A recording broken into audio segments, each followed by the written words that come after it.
I think Keir Starmer is in a very dangerous position. His MPs are very unhappy. I don't think he has any authority within the party, and in fact hasn't for a long time. We're not being governed at the moment. Absolutely nothing is happening. He's not getting his legislation through. We're going round and round in circles. I'm here at a defence company. They want to do exciting things. They can't get the right regulations through. The government is in stasis. You're demanding the release of the Mandelson files. Do you fear that could harm the special relationship if they're released? No, I don't think so. I think what the government is worried about, and Keir Starmer in particular, is that it will expose just how close Peter Mandelson was to his administration, of helping to appoint reshuffles, deciding who should be in the cabinet. I think that's what they're really worried about, not the special relationship. And that's why I don't want to see any delay at all. We should get the files, especially those surrounding the vetting and the appointment of Peter Mandelson.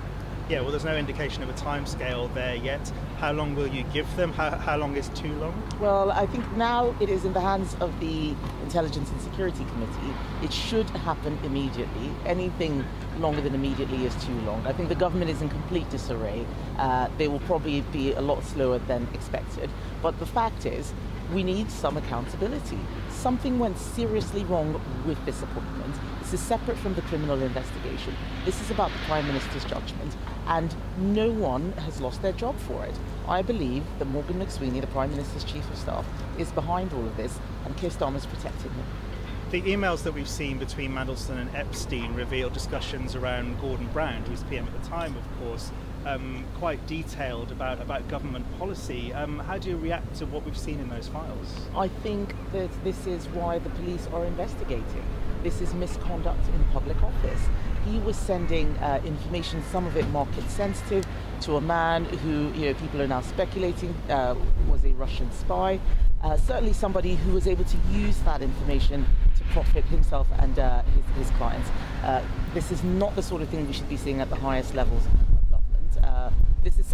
These are new revelations. However, Peter Mandelson is someone who, again and again, we saw unethical behaviour. He was sacked twice from government, and yet Keir Starmer still thought he should be brought back in.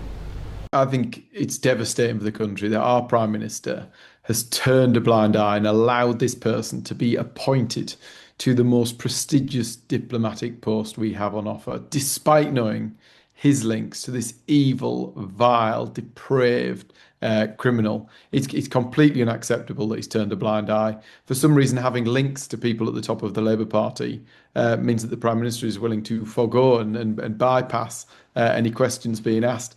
We look forward to seeing these documents released and the evidence brought forwards, but we saw on Wednesday a confession that he knew about these links at the time he made the decision. I think when you look at the damage that the Prime Minister's, this government has done to this 21% more people unemployed, our economy is being trashed. That has real life consequences for people across the country. Then you look at all of the broken promises, whether it's the farmers, whether it's the pensioners, whether it's WASPy women, whether it's anybody who pays the council tax, actually, who was told they weren't going to pay a penny more. People have got used now to the devastation of this government. But today, yet another scandal. We saw a homeless minister sacked for making people homeless. We saw an anti-corruption minister charged with corruption. We're now seeing this, a complete and utter lack of judgment. He is making an embarrassment of this country on the world stage. He's got to go. Well, there seems to be a bit of dispute between what Number 10 is spinning out on this and what he's had to say himself on Truth. He said that many people have told him about the benefits or otherwise of this deal. The reality is we think it's wrong. We do not think that we should be giving away sovereign territory and paying for the privilege of doing so, particularly when it is of such strategic importance to our national security. It's the wrong decision, and the government should not be selling it out. So this government is not on the side of working people. Those people who work hard and do the right thing are paying more and more in tax. Those people who aren't working are getting more and more in benefits. It's not fair on people who get up early, go out and do the right thing.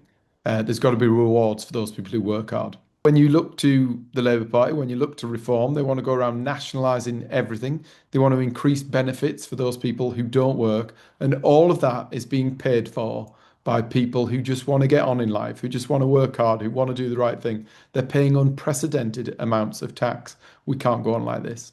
It is going way too slow.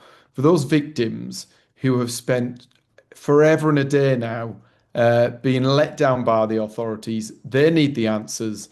This country needs to learn the lessons, and those people who failed to report this, who failed to act on the things that were raised, need to be held to account. We can't go quickly enough. The government has to pull its finger out and get on with the job. I think when it comes to immigration, everything is going the wrong way. Since this government came to office, the number of people arriving illegally in this country is up 50%. The government said they were going to get rid of hotels. There are more people in those hotels. And of all of those people arriving in the country illegally, 95% of them are getting to stay. If you break into this country, you should be detained. You should be removed. No ifs, no buts. When we send that message to the world, then people will stop arriving on those small boats. Even the National Crime Agency is saying it. Everybody at home knows the only way to do it is to deter these people from getting in those boats in the first place. And when it comes to crime, we're seeing police numbers under this government, despite the fact we're paying unprecedented levels of tax, we're seeing police numbers fall. 1,300 less police officers on the streets since Labour came to office. Everyday crime surging, things like shoplifting, retail crime, off the charts at the moment. But it's no surprises. Less police on the streets, prisoners being released early, criminals being allowed back out onto the streets early is only going to have one consequence, and we're seeing it now with those crime figures.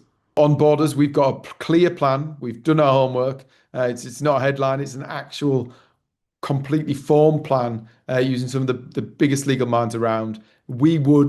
Anybody who arrives in this country would be detained and would be deported and removed within a week. We've got a plan there to leave the ECHR to stop all of the legal frustrations that were previously going on.